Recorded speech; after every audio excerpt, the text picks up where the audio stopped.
రుణమాఫీ కాలేదని అడగడం కూడా నేరమేనట. రుణమాఫీ కోసం ధర్నాకు పోతామంటే రైతులకు నోటీసులు ఇస్తారట. రుణమాఫీకి పోయే రైతులను అడ్డంగా నిలబడి మీరు ధర్నాకు పోవద్దని పోలీసులే ఆపుతారట. ఈ రకంగా కాంగ్రెస్ పార్టీ చెప్పిందేమో ప్రజాపాలన, చెప్పిందేమో ఇందిరమ్మ రాజ్యం.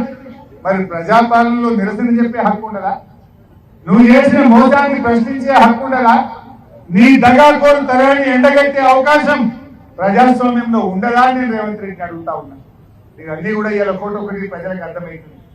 మాటలు మాత్రమే ఉన్నాయి తప్ప చేతల్లో కాంగ్రెస్ పార్టీ ఇలా మోసం చేసిందని ప్రజలకు ఇప్పుడిప్పుడే అర్థమవుతుంది. ఆ రోజు మనం ఎల్ఆర్ఎస్ తెస్తే ఎల్ఆర్ఎస్ వద్దు అన్నారు. అబ్బా ఎల్ఆర్ఎస్ వ్యక్తి రైతుల దగ్గర ప్రజల దగ్గర డబ్బులు వసూలు చేస్తారా అన్నారు. ఇప్పుడు ఏమంటుండు ముఖ్యమంత్రి? ఎల్ఆర్ఎస్ జల్లి కట్టుంది 3 నెలల పైసలు వసూలు చేయండి, 10,000 కోట్లు ప్రజల దగ్గర రక్త మాంసాలు పీల్చి పిప్పి చేసి వసూలు చేయమంటుండ్రు రేవంత్ రెడ్డి. అపోజిషన్ లో ఉంటే ఎల్ఆర్ఎస్ వద్దని వీళ్ళే హైకోర్టులో కేసు వేసింది. గడ్డెక్కగానే ఎల్ఆర్ఎస్ పైసలు వసూలు చేయండి అంటున్నారు. మా అక్క వాళ్ళకి తెలిసి అప్పుడు మున్సిపల్ చైర్మన్ ఉన్నారు వీళ్ళే. అప్పుడు ఏమో కోట్ల కేసులు వేసింది, ఇప్పుడేమో 10,000 కోట్లు జల్లి వసూలు చేయండి. ఇగో ఇది కాంగ్రెస్ పార్టీ నైజం. ఈ రకంగా ఏం జరుగుతుందో మీరు అందరూ కూడా గమనిస్తా ఉన్నారు. కార్యకర్తలతో కూడా మనం ఒకటే, గ్రామాన టామ్ చేయండి, ఇంటింటికి పోయి రుణమాఫీ కాని వాళ్ళ వివరాలు సేకరించండి. ఆ వివరాలు పల్లా రాజేశ్వరన్నకి ఇవ్వండి. మేమందరం కలిసి చీఫ్ సెక్రటరీకి ఇచ్చి ప్రభుత్వం మేడలు వంచి రుణమాఫీ అయ్యేదాకా మీ పక్షాన పోరాడతాం.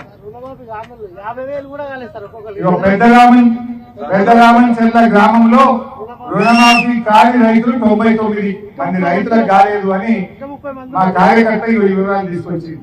ఈ 99 కాదు ఇంకా 30 ఉన్నాయి అంటుంది. సో ఈ రకంగా అన్ని గ్రామాల్లో మీరు తీసుకురండి. ఈ అసెంబ్లీని స్తంభింపజేస్తాం, ఈ ప్రభుత్వం మెడలు వంచుతాం.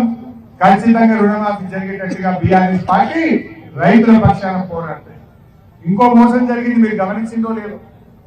జరగాల్సింది 42 లక్షలు, జరిగింది 20 లక్షలు. ఆ 20 లక్షలు కూడా ఏం చేసిండ్రు? డిసెంబర్ 7వ తారీఖు దాకానే మిత్తి కట్టిండ్రు. నువ్వు డిసెంబర్ 7 నాడు ఇస్తాను మోసం చేసి, నువ్వు ఆగస్టులో ఇచ్చి 8 నెలల మిత్తి రైతులకు కట్టమంటున్నారు. 8 నెలల రైతులు మిత్తి కడితేనే బ్యాంకులు క్రాప్ లోన్ రెన్యువల్ చేసి మళ్ళీ కొత్తగా పైసలు ఇస్తుంది. మోసం రేవంత్ రెడ్డి, పాపం కాంగ్రెస్ పార్టీ. మరి రైతులు ఎందుకు వడ్డీ కట్టాలి అంటున్నా, రైతులు ఎందుకు మిత్తి కట్టాలి అని అంటున్నా. ఇది పూర్తి రుణమాఫీ అవుతుందా? పాక్షికం అవుతుంది. మీ వడ్డీ రైతులతో కట్టిస్తే అది పూర్తి రుణమాఫీ కాదు, అది పాక్షిక మాఫీ అవుతుంది. మీది కదా తప్పు.